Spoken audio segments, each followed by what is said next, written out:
The mountains hold secrets that most people will never encounter, and for good reason. What lurks in the vast wilderness of our national parks often defies explanation, existing in spaces where civilization ends and something far more primal begins. Rangers see things that don't make it into official reports, experiences that challenge everything they thought they knew about the natural world. Tonight's story comes from a ranger who spent 15 years protecting visitors from the known dangers of the wilderness, only to discover that the unknown dangers were far worse.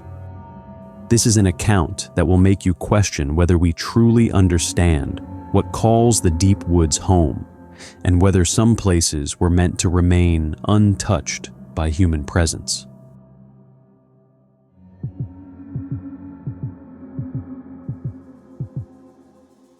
My name is David, and I spent 15 years as a ranger at Blackwood National Park in northern Montana. I'm telling this story now because I can't carry it alone anymore, and because I think people deserve to know what's really out there in the places where the maps end and the real wilderness begins. I became a ranger because I loved the outdoors and wanted to protect the natural spaces that had shaped my childhood. Blackwood wasn't my first assignment, but it was supposed to be my last before retirement. The park covered nearly 800,000 acres of pristine wilderness, with only 3 main trails and a handful of backcountry routes that saw maybe a dozen hikers per year. Most visitors stuck to the developed areas near the visitor center, taking day hikes on well-maintained paths before returning to their RVs and cabins. The ranger station where I worked sat at the edge of the developed zone, a small log building that housed our offices, equipment storage, and communications center. My partner Jake had been there for 8 years and knew every trail, every creek crossing, and every animal migration pattern in our sector. We worked well together, handling everything from lost hikers to bear encounters with the kind of routine efficiency that comes from years of experience. Our daily routine was predictable in the best way possible.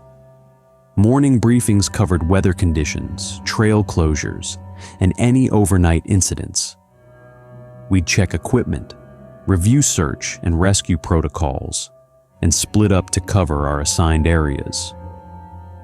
I usually took the northern sector, which included the most remote backcountry trails and several primitive camping areas that required permits and advance reservations. The work was exactly what I'd hoped for when I'd first put on the uniform. Most days involved routine patrols, checking on campers, maintaining trail markers, and documenting wildlife sightings. The occasional medical emergency or search and rescue operation broke up the routine, but even those challenging situations felt manageable within the framework of our training and experience. What I loved most about Blackwood was its isolation. Unlike the more popular national parks that dealt with crowds and traffic jams, we had stretches of wilderness where you could hike for hours without seeing another person. The silence was profound, broken only by wind through the pines, the distant call of an eagle, or the splash of a beaver in one of the remote ponds scattered throughout the backcountry. My cabin sat about 2 miles from the ranger station, accessible by a gravel road that wound through dense forest.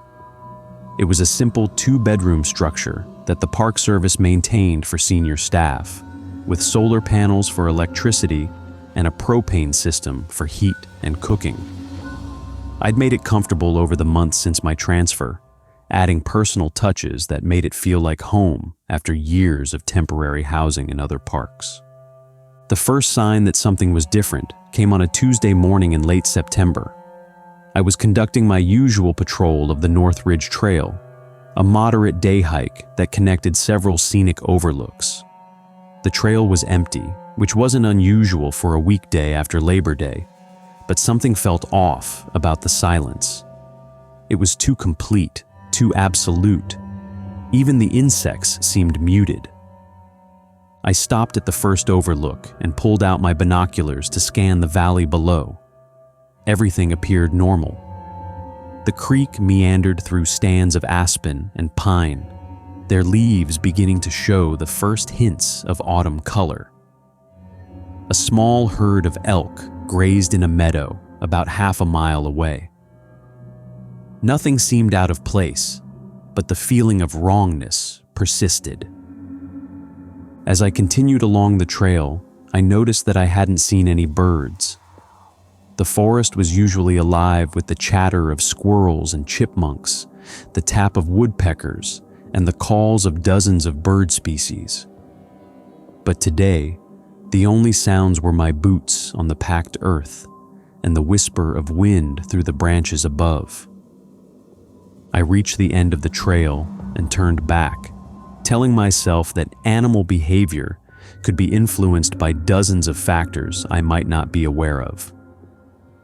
Maybe there was a predator in the area, or atmospheric conditions were affecting their normal patterns. It wasn't unprecedented, just unusual enough to make note of in my daily report. The feeling followed me back to the ranger station, where Jake was updating trail condition reports on his computer. He looked up as I entered, immediately picking up on my mood. "Everything okay on Northridge?" he asked. "Yeah, just quiet, really quiet. Haven't seen any wildlife all morning?" Jake nodded thoughtfully. "I noticed the same thing on Cascade Loop yesterday. Figured it was just the weather changing. Animals get weird when pressure systems move through."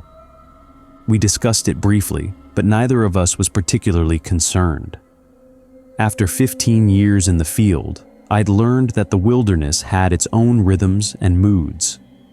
Some days were busier than others. Some seasons brought different behaviors, and experienced rangers learned to read these patterns without overreacting to minor anomalies.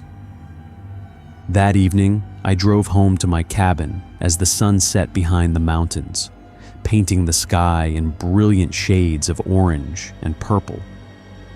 The gravel road crunched under my tires, and I could see the warm glow of my porch light through the trees ahead.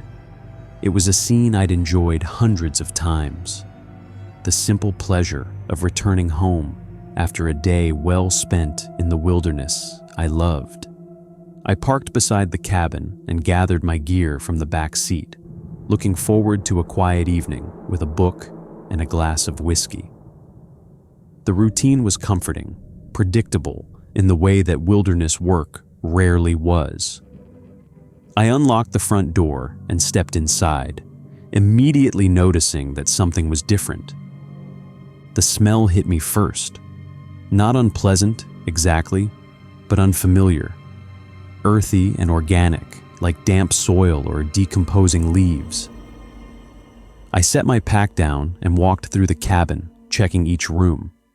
Everything appeared to be in its place. The windows were still locked.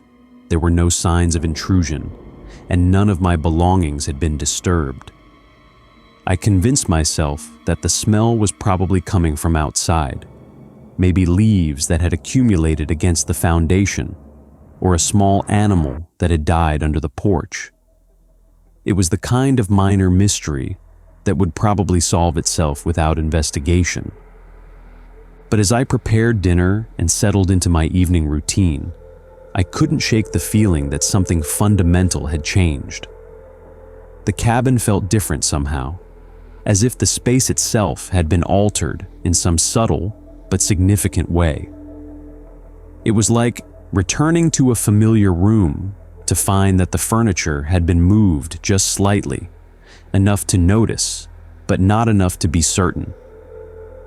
I told myself it was just the stress of adjusting to a new post, combined with the strange quiet I'd experienced on the trail that morning.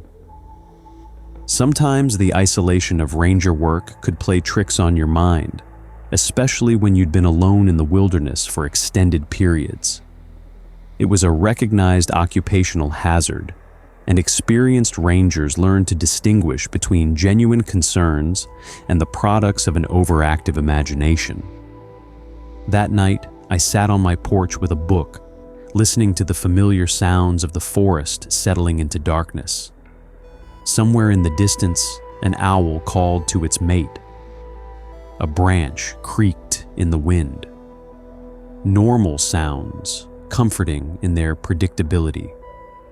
I was probably overreacting to nothing more than a change in routine and the natural cycles of wilderness life. But as I prepared for bed, I found myself checking the locks twice and listening more carefully than usual to the sounds outside my windows. And when I finally turned off the lights and settled under the covers, I noticed something that made my blood run cold. The earthy smell had grown stronger, and now I could hear something else. A sound so faint I almost missed it, but unmistakably there. Scratching, deliberate and rhythmic, like fingernails dragging across wood. It was coming from directly beneath my bedroom floor.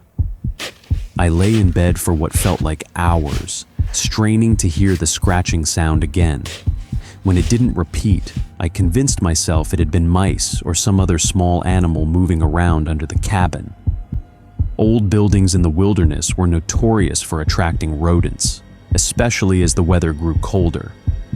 It was a perfectly reasonable explanation, and I clung to it as I finally drifted off to sleep. The next morning brought a crystal clear sky and temperatures that promised a perfect day for outdoor work. I performed my usual inspection of the cabin's exterior, looking for signs of animal intrusion or damage. The foundation was solid, the skirting intact, and I found no evidence of burrowing or nesting.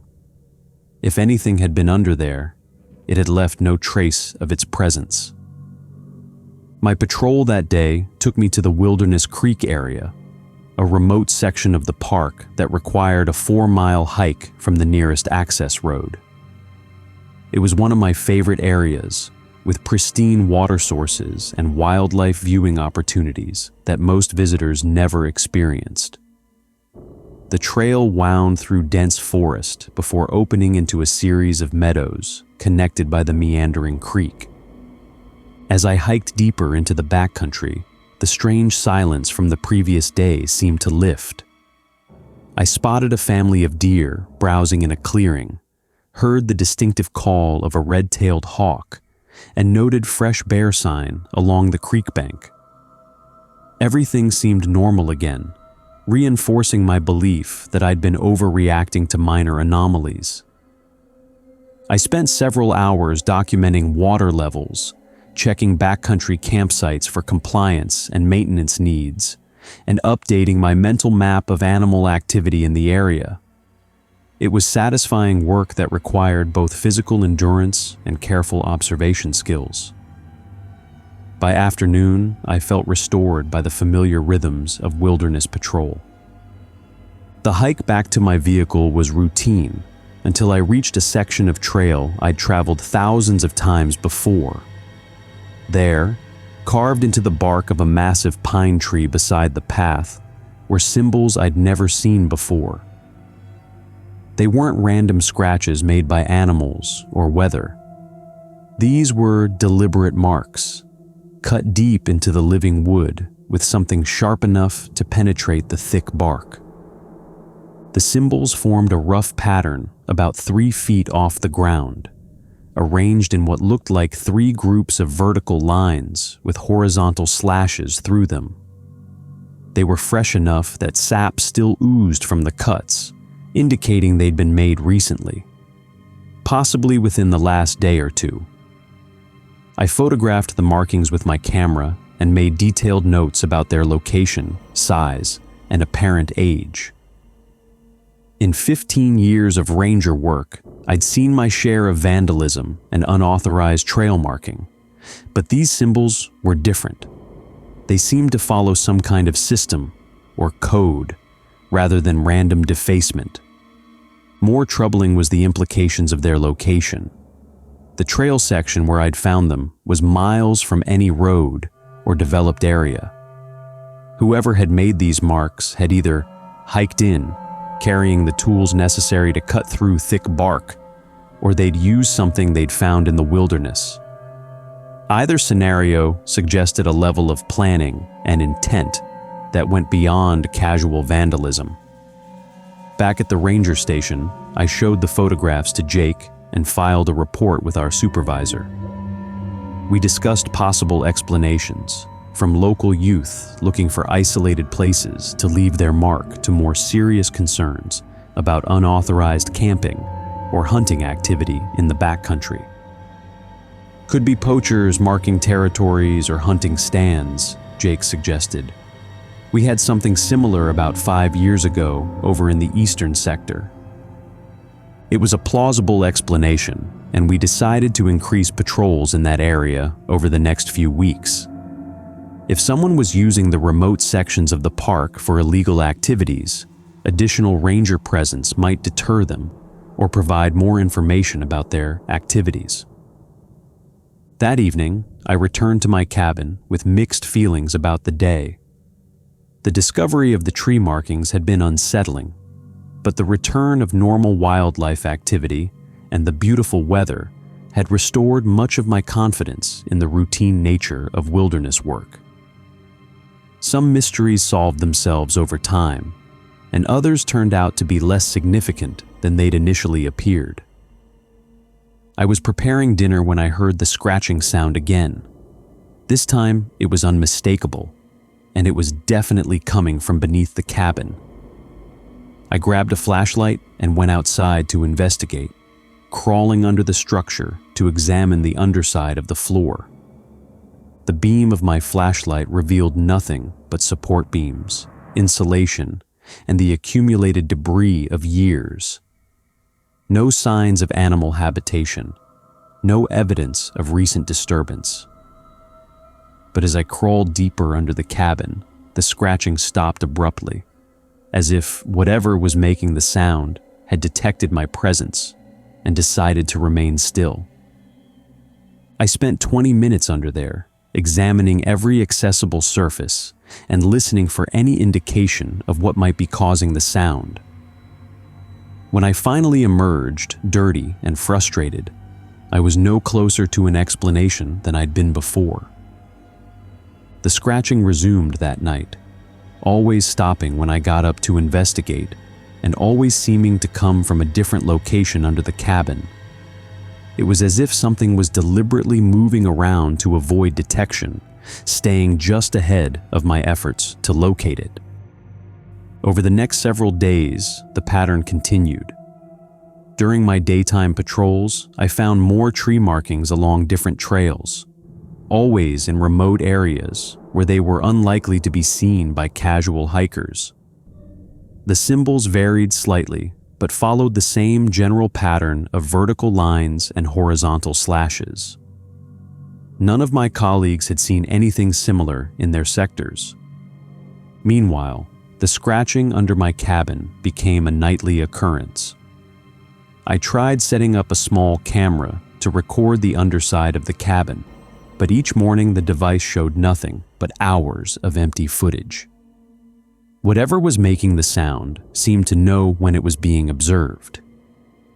The breakthrough came on a Thursday night when I decided to try a different approach.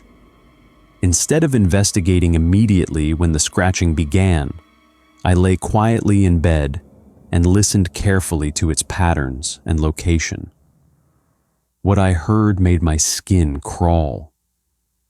The scratching wasn't random or animal-like. It was rhythmic, methodical, and it was moving in a deliberate pattern across the underside of my cabin. Starting near one corner, it would work its way along one wall, turn at the corner, and continue along the next wall. It was as if something was systematically exploring the entire perimeter of the structure from below. More disturbing still was the realization that the scratching was too organized and purposeful to be made by any animal I knew. Animals might scratch to build nests or search for food, but they didn't conduct systematic surveys of human structures. They didn't move in precise geometric patterns, and they didn't seem to respond to human observation by becoming more cautious and evasive. As I lay there, listening to the methodical progression of scratches moving along the underside of my bedroom floor, a terrible thought occurred to me. What if the tree markings and the sounds under my cabin were connected? What if someone or something was conducting a deliberate campaign of surveillance and intimidation, using the remote wilderness location to stay hidden while they studied my routines and living arrangements? The scratching reached the area directly beneath my bed and stopped. In the silence that followed, I could hear my own heartbeat and the normal sounds of the forest outside. Then, so faint I almost missed it, I heard something that made every hair on my body stand up. A whisper, human-like, but somehow wrong, as if the vocal cords producing it weren't quite the right shape or size. I couldn't make out words, but the cadence and rhythm were unmistakably those of speech. Someone or something beneath my cabin was talking to itself in a voice that didn't sound entirely human. I grabbed my service weapon and flashlight, moving as quietly as possible toward the front door. But as soon as I stood up, the whispering stopped. By the time I made it outside and around to the area beneath my bedroom, there was nothing there but silence and darkness. That's when I found them, footprints in the soft earth beside my cabin's foundation. They were human in general shape, but wrong in the details. Too long, too narrow, with what appeared to be claw marks where toes should be. And they led directly away from my cabin and into the deep woods, disappearing into the wilderness where my flashlight beam couldn't reach. I didn't sleep that night. Instead, I sat in my kitchen with every light in the cabin burning, my service weapon on the table beside a cup of coffee that had long since grown cold. The footprints I'd found were seared into my memory, impossible to rationalize away or dismiss as imagination. Something had been underneath my cabin, something that walked upright but left tracks unlike anything in my 15 years of wilderness experience. At first light, I conducted a thorough examination of the area around my cabin, photographing the footprints and measuring their dimensions. They were approximately 13 inches long and 4 inches wide at the widest point, with what appeared to be 5 distinct digit marks ending in sharp indentations that could have been made by claws. The depth and clarity of the impressions suggested whatever made them weighed significantly more than an average human. I followed the trail as far as I could, but it disappeared when it reached a rocky area about 50 yards from my cabin. Whoever or whatever had made those prints knew enough about tracking to choose a path that would minimize evidence of their passage. Back at the ranger station, I made copies of all my photographs and documentation before approaching Jake with my concerns. I needed to be careful about how I presented the information. Rangers who reported too many unexplained incidents could find themselves reassigned to desk jobs or subjected to psychological evaluations that could end their careers. "I've been finding some unusual signs around my sector," I told him, spreading the photographs across his desk. "Tree markings, strange tracks, evidence of someone or something moving around in the backcountry at night." Jake examined the images carefully, his expression growing more serious as he processed what he was seeing. He'd been in the wilderness long enough to recognize when something was genuinely out of the ordinary. "These tracks," he said, pointing to the photographs of the footprints. "Where exactly did you find them?" "Near my cabin. There's been some unusual activity in that area over the past week. Sounds at night, evidence of someone moving around the property. Jake studied the images for several more minutes before leaning back in his chair. "Dave, I'm going to share something with you that's not in any of the official reports. About 3 years ago, I had a backcountry camper report something similar. Strange sounds at night, footprints around his campsite that didn't match any known animal. I filed a report, but my supervisor told me to classify it as possible bear activity and move on." He pulled out a locked filing cabinet and retrieved a folder I'd never seen before. Inside were photographs, incident reports, and documentation that painted a disturbing picture of unexplained encounters stretching back nearly a decade. "There's an unofficial file," Jake continued. "Things that don't fit into normal categories. Incidents that would sound crazy if they made it into official reports. Every few years, we get reports from reliable sources about encounters with something that doesn't match any known wildlife in the area." The documentation was extensive and deeply unsettling. Multiple rangers, campers, and local residents had reported encounters with something that walked upright, left unusual tracks, and seemed to possess intelligence and behavioral patterns unlike any known animal.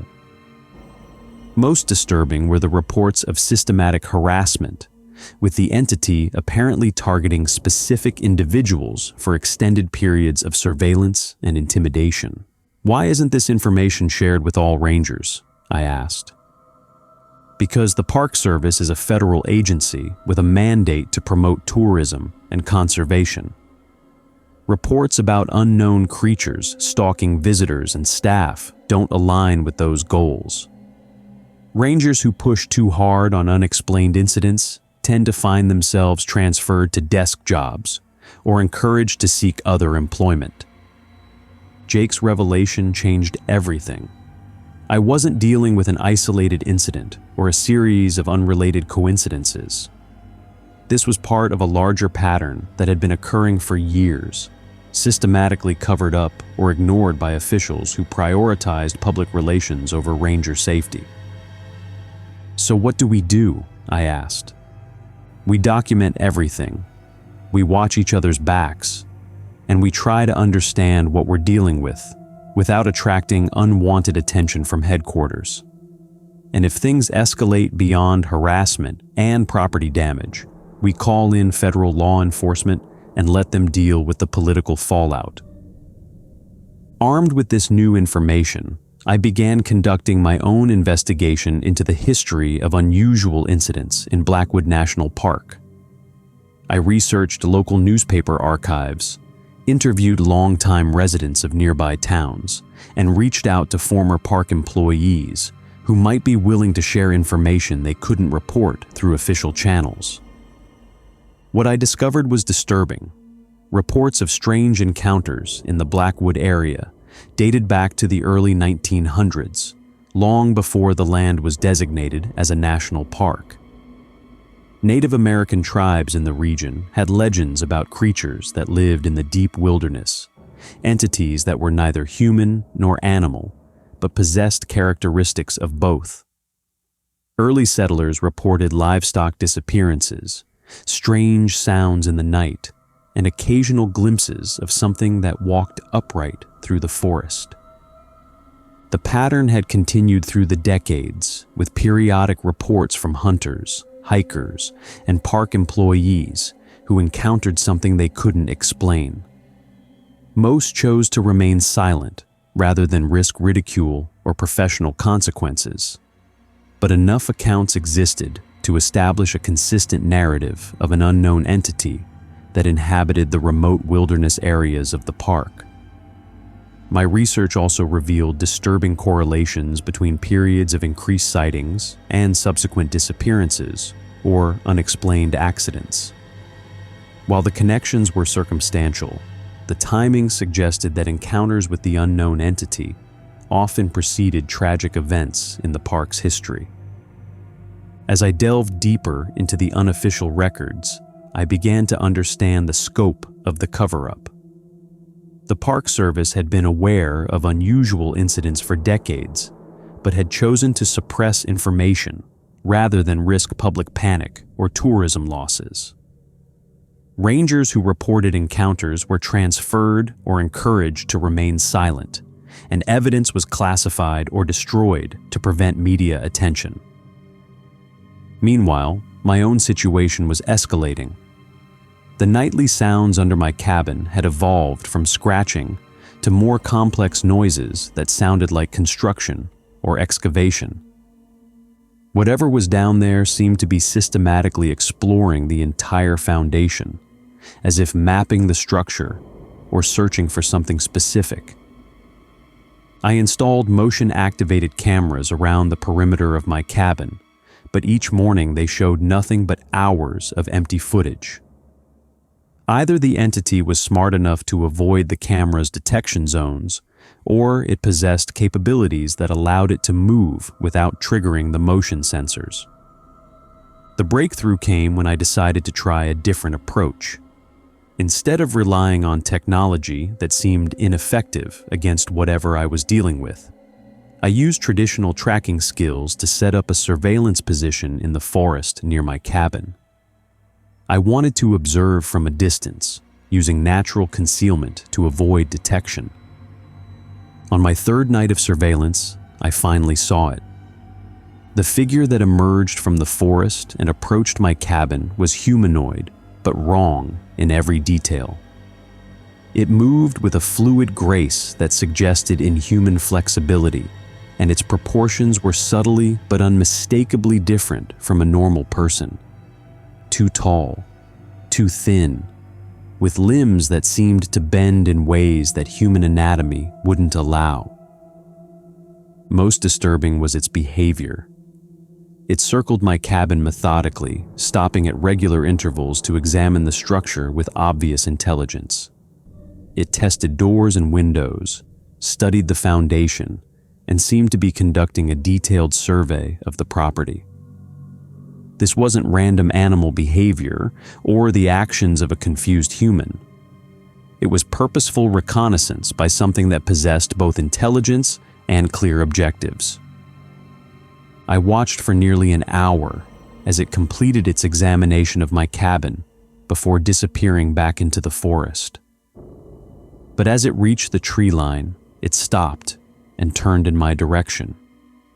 Even from a distance of nearly 100 yards, I could see its head tilt as it appeared to scan the forest where I was hidden. Then it made a sound that will haunt me for the rest of my life. A vocalization that was part howl, part scream, and part something else entirely. It was the sound of vocal cords that weren't quite human trying to produce sounds that no terrestrial creature should be able to make. And worst of all, it seemed directed at me personally, as if it knew exactly where I was hidden and was issuing a warning or challenge. That's when I realized the full horror of my situation. This wasn't just some unknown creature that had taken up residence near my cabin. It was intelligent.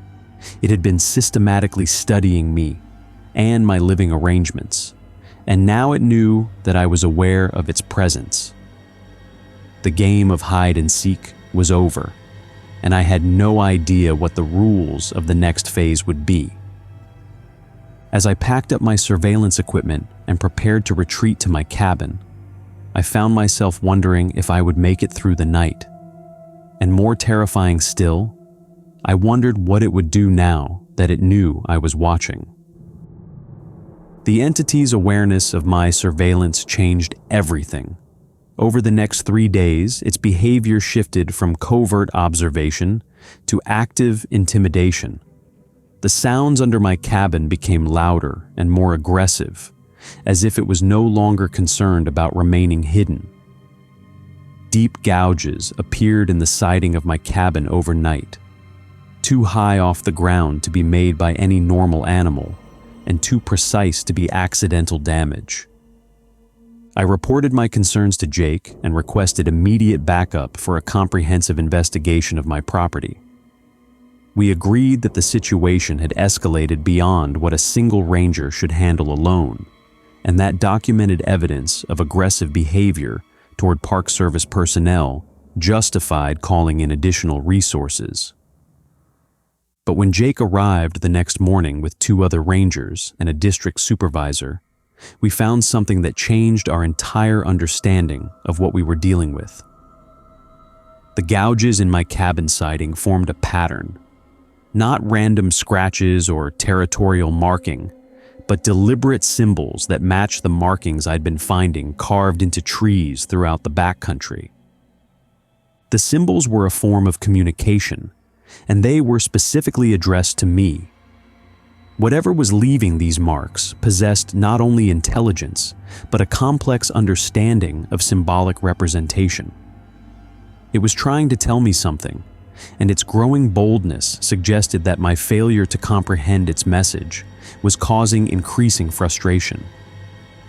The district supervisor was skeptical until he saw the evidence firsthand. The photographs, the measurements, the consistent patterns across multiple locations, and the clear escalation of activity couldn't be dismissed as coincidence or misidentification. Something was actively engaging with park personnel in ways that suggested intelligence, planning, and specific intent. We need to evacuate Ranger Chen from his current residence and establish a temporary command post at the ranger station, the supervisor decided. If this is some kind of elaborate harassment campaign by locals or a disturbed individual, removing the target from the isolated location should either resolve the situation or force the perpetrator to reveal themselves in more populated areas. But even as we implemented the evacuation plan, I knew we were making a critical error in assumptions. We were treating this as a human problem that could be solved with human solutions, when everything I'd observed suggested we were dealing with something that operated by entirely different rules. The entity proved me right that very night. I had moved into temporary quarters at the ranger station, sleeping in the back office while Jake maintained security watches throughout the night. The building was locked down tight, with motion sensors on all approaches and radio communication with district headquarters maintained at all times. It should have been completely secure. At approximately 2 a.m., every motion sensor around the building triggered simultaneously. Not in sequence, as would happen if something was moving around the perimeter, but all at once, as if multiple entities had coordinated a simultaneous approach from all directions. Jake and I responded according to protocol, activating our emergency communications and preparing to defend the building until backup could arrive. That's when the scratching started again, not under the cabin this time, but on the roof of the ranger station. Methodical, deliberate scratching that moved across the entire surface of the building in the same systematic pattern I'd heard under my cabin. Whatever was up there was surveying our refuge with the same careful attention it had devoted to my residence. Jake called for immediate backup while I monitored our security systems, but the motion sensors had gone dark after their initial simultaneous triggering, and our radio communications were experiencing intermittent interference that made clear communication impossible.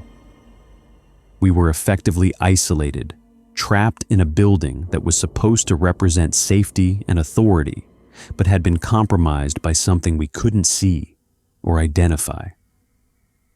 The scratching on the roof continued for nearly an hour, accompanied by sounds that suggested something was testing the structural integrity of the building.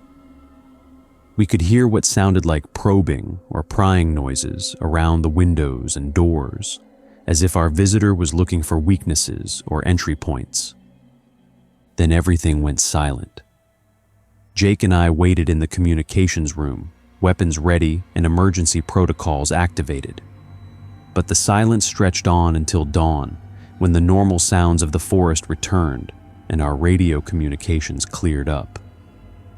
By the time backup arrived, there was no sign of whatever had been on our roof, and our motion sensors had mysteriously returned to normal function. But something had changed during the night. On the roof of the ranger station, we found more symbols carved into the metal surface. These were different from the earlier markings, more complex and elaborate. They covered nearly the entire roof area, forming what appeared to be a detailed map or diagram with our building at the center. The implications were terrifying. Not only had the entity demonstrated that it could reach us anywhere within the park, but it had used the opportunity to leave a message that suggested detailed knowledge of the area's geography and our operational procedures. This wasn't random harassment or territorial behavior. It was strategic communication from something that understood our situation better than we did. The district supervisor made the decision to evacuate all personnel from the remote sections of Blackwood National Park, pending a full investigation by federal authorities. But as we prepared to implement the evacuation, we received reports of similar incidents occurring at ranger stations throughout the region. Whatever we were dealing with wasn't isolated to our location, and evacuation might only spread the problem to other areas. That evening, against direct orders, I made a decision that would either resolve the situation or cost me my career and possibly my life. I returned to my cabin alone, armed only with a camera and a desperate hope that I could finally make contact with the entity and understand what it wanted from me. I didn't have to wait long. As soon as darkness fell, it emerged from the forest and walked directly toward my cabin. This time, there was no attempt at concealment or stealth. It approached openly, stopping about 20 feet from my front door and standing perfectly still in the moonlight. I could see it clearly for the first time, and what I saw challenged everything I thought I knew about the natural world. It was humanoid, but definitely not human, standing nearly 8 feet tall, with proportions that suggested both incredible strength and impossible flexibility. Its skin appeared to be covered in some kind of natural armor or thick hide, and its facial features were a disturbing blend of human and something else entirely. Most unsettling were its eyes. They reflected light like an animal's, but they held an intelligence that was unmistakably sentient. It was studying me with the same careful attention I'd been directing toward it, and I had the distinct impression that it had been waiting for this moment of direct contact. We stood there for several minutes, neither of us moving, engaged in some kind of primordial communication that transcended language. I felt a mixture of terror and fascination, understanding that I was in the presence of something that represented either the next step in human evolution or something that had been sharing our world far longer than we'd realized. Then it spoke. Not with words I could understand, but with a series of vocalizations that carried unmistakable meaning. It was trying to communicate something important, something urgent, and its growing agitation suggested that time was running out for whatever message it was trying to convey. I pulled out my camera and began recording, documenting what might be the first peaceful contact between humans and this unknown species. But as I raised the device, the entity's demeanor changed dramatically. The intelligence in its eyes was replaced by something wild and threatening, and the sounds it made shifted from attempted communication to unmistakable warning. That's when I understood my fatal error. This wasn't a first contact situation or a peaceful encounter with a misunderstood creature. This was a territorial confrontation with something that viewed humans as invaders, and my presence in its habitat had been interpreted as an act of aggression that demanded response. The entity moved with inhuman speed, covering the 20 feet between us in what seemed like a single bound. I had just enough time to register the enormous clawed hands reaching for me before everything went black. I woke up 3 days later in a hospital bed in Kalispell, Montana, with no memory of how I'd gotten there. My injuries were extensive, but not life-threatening. Multiple lacerations, severe bruising, and what doctors described as trauma consistent with being dragged through rough terrain for a considerable distance. But I was alive, and according to the search and rescue team that found me, that was nothing short of miraculous. Jake was the first familiar face I saw when I regained consciousness. He'd been coordinating the search effort since I'd failed to report for duty, and he looked like he hadn't slept since I'd disappeared. His relief at seeing me awake was obvious, but so was his concern about the questions that were sure to follow. "The official report is going to say you had an encounter with a bear," he told me quietly when we were alone.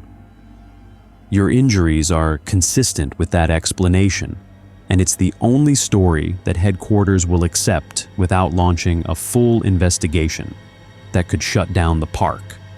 I understood the implications.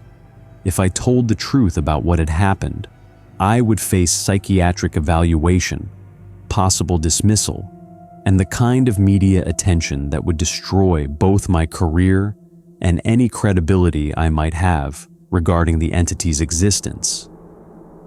But if I accepted the official narrative, the creature would remain free to continue its activities without any meaningful effort to understand or contain it. "What happened to my camera?" I asked. "Never found it. Whatever attacked you either destroyed it or carried it away. There's no physical evidence of anything that contradicts the bear attack theory." Over the following weeks, as I recovered from my injuries, I learned more about the aftermath of my encounter.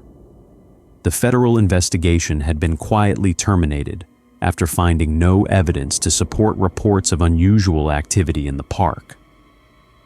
The symbols carved into trees and buildings were officially attributed to vandalism by unknown persons, and the motion sensor malfunctions were blamed on equipment failure. Most disturbing was the discovery that similar incidents at other ranger stations had been similarly explained away or covered up. The entity hadn't been contained or studied. It had simply been denied official existence while continuing to operate throughout the region. I returned to duty after 6 weeks of medical leave, but I was reassigned to administrative duties at park headquarters. My request to return to field work was denied due to ongoing medical concerns that would never quite resolve enough to allow me back into the wilderness. It was a polite but effective way of ensuring that I would have no further opportunity to encounter or investigate the entity. Jake eventually transferred to a park in Utah, and we maintained contact through carefully worded emails and occasional phone calls. He continued to collect unofficial reports of unusual incidents, building a database that documented ongoing activity throughout the region. But without official support or resources, there was little we could do beyond passive observation and documentation. 3 years after my encounter, I took early retirement from the Park Service. The official reason was medical disability related to my injuries, but the truth was that I could no longer work for an organization that prioritized public relations over the safety of its employees and visitors.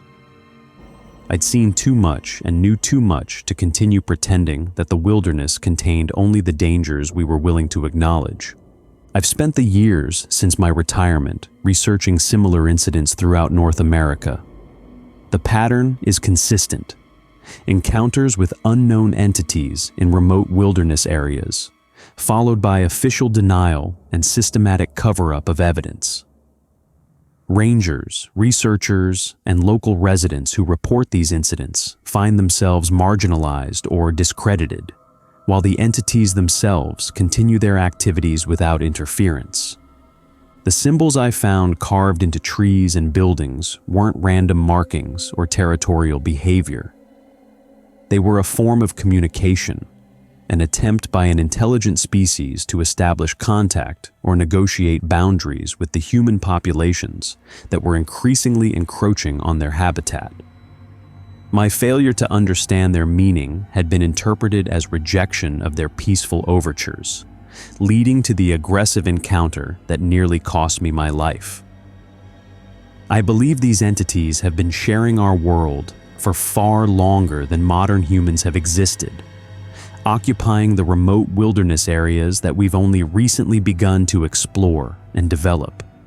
They possess intelligence, tool use, and social organization that would classify them as a sentient species deserving of recognition and protection. Instead, they've been forced into hiding by our refusal to acknowledge their existence. The scratching under my cabin hadn't been harassment or intimidation. It had been investigation, an attempt by a curious intelligence to understand the strange new inhabitants that had appeared in their territory. The systematic examination of my property and the ranger station had been reconnaissance, gathering information about our capabilities and intentions in preparation for possible first contact. But our response to their overtures had been fear, weapons, and documentation that treated them as threats rather than potential allies. We'd approached first contact with an unknown intelligent species as if it were a law enforcement problem, and they'd responded accordingly. I sometimes wonder what might have happened if I'd approached that final encounter differently. If I'd left the camera behind and tried to communicate through gesture or a peaceful intent rather than treating the moment as an opportunity for documentation. Would we have achieved successful first contact? Could we have established communication protocols that might have prevented the violent confrontation that followed? I'll never know, because I'll never have another opportunity to find out. The entity and others like it have learned to be more cautious in their interactions with humans. They've adapted their behavior to avoid detection by our technology and surveillance methods, becoming more elusive and secretive as our presence in their habitat has increased. The wilderness areas where I spent my career are changing rapidly as development pressure and recreational use continue to expand. The remote locations where these entities have lived for centuries are becoming increasingly accessible to human visitors who have no idea they're entering territory claimed by an intelligence that predates our civilization by millennia. I fear that future encounters will be less peaceful than mine was. As their habitat shrinks and our populations grow, the potential for conflict will only increase. And when that happens, we'll be facing a species that understands our capabilities, knows our weaknesses, and has had decades to observe our response patterns to threats we don't officially acknowledge. Sometimes, late at night, I still hear scratching sounds beneath my house. But now I live in a suburban neighborhood hundreds of miles from any wilderness area where such sounds should be impossible to explain. Yet there they are, methodical and purposeful, as if something is conducting the same careful examination of my current residence that it once performed at my cabin in Blackwood National Park. I don't investigate anymore because I know what I would find. Evidence of an intelligence that hasn't forgotten our encounter and hasn't forgiven my role in the failure of first contact between our species. They know where I am. They know I'm still documenting their existence, and they're reminding me that the wilderness they call home extends much farther into our world than we're willing to admit. That's a sobering account that raises more questions than answers about what might be sharing the wilderness spaces we think we know so well. If you've had your own unexplained encounters in remote areas, remember that some mysteries might be better left unsolved. and some territories are claimed by intelligences that were there long